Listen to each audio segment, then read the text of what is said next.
Tinanggal na bilang pinuno ng kani-kanilang komite ang mga kongresistang bumoto kontra death penalty.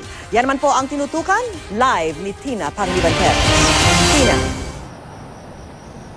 Vicky, bago mag-Lenten break ang Kongreso ay tinutuon ni House Speaker Pantaleon Alvarez ang kanyang bantang sisibakin ang mga opisyal ng Kamara na hindi bumoto pabor sa death penalty.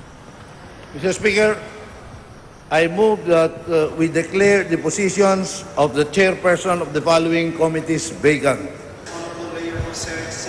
Idineklarang bakante ang ilang posisyon sa liderato ng Kamara kanina kasama ang kay Deputy Speaker for Central Luzon, Gloria Macapagal Arroyo.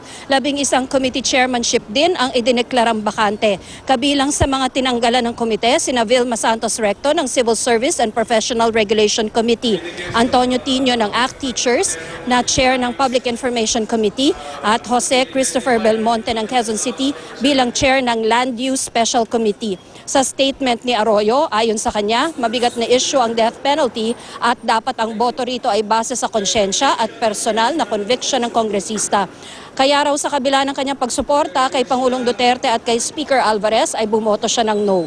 Si Arroyo ang Pangulo ng ipawalang bisa ang death penalty. Nagpasalamat si Arroyo sa Pangulo sa pag-intindi sa kanyang posisyon at kay Alvarez sa pagbibigay sa kanya ng pagkakataong maging Deputy Speaker. Patuloy raw siyang susuporta kina Duterte at Alvarez. Sa statement naman ng Makabayan, bagamat inaasahan na raw nila ito, pag-aaralan daw nila ano ang kanilang susunod na hakbang matapos itong tinawag nilang arm twisting at railroading ng death penalty bill. Bago nito ay may mga alingas nga sa Kamara na baka makudeta si Alvarez at alisin bilang Speaker. When you say take action against you, what does it mean, sir? Kunya, i-oust ka as... Kaya manggulo sila, i-oust nila ako. No problem. Wala akong problema dyan.